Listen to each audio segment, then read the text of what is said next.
వ్యాప్తంగా ఉన్న విద్యారంగ సమస్యలు ఏవైతే ఉన్నాయో వాటిని వెంటనే పరిష్కరించాలని చెప్పేసి ఈ రోజు నవతరం స్టూడెంట్ ఫెడరేషన్ పక్షాన మంచిర్యాల జిల్లా కలెక్టరేట్ ను ముట్టడించడం జరిగింది. అయితే ఈ రోజున ప్రధానంగా చూసుకుంటే మనం గత 11 సంవత్సరాల నుండి కూడా రాష్ట్ర వ్యాప్తంగా కొన్ని వేల కోట్ల రూపాయలు ఈ రోజున ఫీజు రియంబర్స్మెంట్ కానీ స్కాలర్షిప్ కానీ పెండింగ్ లో ఉన్నాయి. వాటిని విడుదల చేయడానికి ఈ రోజున అధికారులంతా కూడా అధికార పక్షం అంతా కూడా నిర్లక్ష్యం చేస్తుందని కూడా మేము సందర్భంగా తెలియజేస్తున్నాం.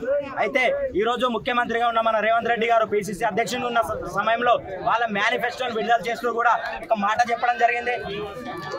విద్యారంగంలో ఉన్న సమస్యలన్నీ పరిష్కరించడంతో పాటు ఈరోజు ఏదైతే స్కాలర్షిప్లు అందిస్తున్నారో విద్యార్థులకు వారికి ప్రస్తుత ధరలకు అనుగుణంగా ఎస్సీ ఎస్టీ బీసీ విద్యార్థులకు అందరికి కూడా ధరలను పెంచి స్కాలర్షిప్లను పెంచి అందిస్తామని చెప్పేసి చెప్పారు.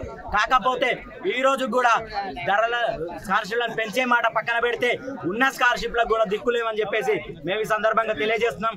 అదేవిధంగా ఈ రోజున చూసుకుంటే తమ మేనిఫెస్టోను ఖురాన్ భగవద్గీత బైబిల్తో పోల్చిన ముఖ్యమంత్రి గారు ఈ రోజు అధికారంలోకి వచ్చిన తర్వాత కాంగ్రెస్ మేనిఫెస్టో ఒక బోగస్ మేనిఫెస్టో లాగా ఈ రోజు తయారు చేశారని చెప్పేసి కూడా మేము సందర్భంగా తెలియజేస్తూ సంక్షేమ వసతి గృహాల్లో ఒక పక్కన విద్యార్థులు చనిపోతూ సరైన భోజనాలు లేకుండా ఉంటుండే, మరో పక్కన ఈ రోజున స్కాలర్షిప్ లో ఫీజు రియంబర్స్మెంట్ రాక యాజమాన్యాలు సైతం ఇబ్బందులు పడుతుంటే వీటిని పట్టించుకోకుండా ముఖ్యమంత్రి గారు వాళ్ళ యొక్క లాభానికి వచ్చే వాటికి మాత్రం ఫండ్స్ కేటాయిస్తూ విద్యారంగానికి మాత్రం ఫండ్స్ కేటాయించడంలో నిర్లక్ష్యం చేస్తున్నారు.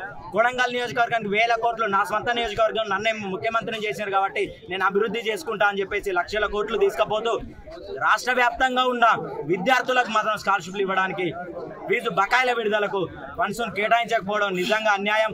వెంటనే రాష్ట్ర వ్యాప్తంగా ఉన్న ఏవైతే విద్యారంగ సమస్యలు ఉన్నాయో వాటి అన్నింటినీ పరిష్కరించి ఈ రోజున వచ్చే అసెంబ్లీ సమావేశాల్లో విద్యారంగ సమస్యలపై మరియు పెండింగ్ లో ఉన్న ఫీజు బకాయిలపై శ్వేతపత్రం విడుదల చేయాలని చెప్పేసి, లేని పక్షంలో రానున్న రోజులలో మంచిర్యాల జిల్లా కేంద్రంగానే మరో ఉద్యమానికి పిలుపునిస్తామని చెప్పి తెలియజేస్తూ ఈ అసెంబ్లీ సమావేశాల్లో విద్యారంగ సమస్యలపై మరియు స్కాలర్షిప్లపై పూర్తి స్థాయిలో శ్వేతపత్రం విడుదల చేయని పక్షంలో రానున్న రోజులలో ఆమరణ నిరాహార దీక్షకు విద్యార్థులందరినీ కలుపుకొని కూడా ఎన్ఎస్ఎఫ్ సిద్ధపడుతుందని చెప్పేసి ఈ సందర్భంగా తెలియజేస్తున్నాం. మరిన్ని వీడియోస్ కోసం ఛానల్ ని సబ్స్క్రైబ్ చేయండి. లేటెస్ట్ అప్డేట్స్ కోసం వాట్సాప్ ఛానల్ ని ఫాలో అవ్వండి. ఆ లింక్ డిస్క్రిప్షన్ లో ఉంది.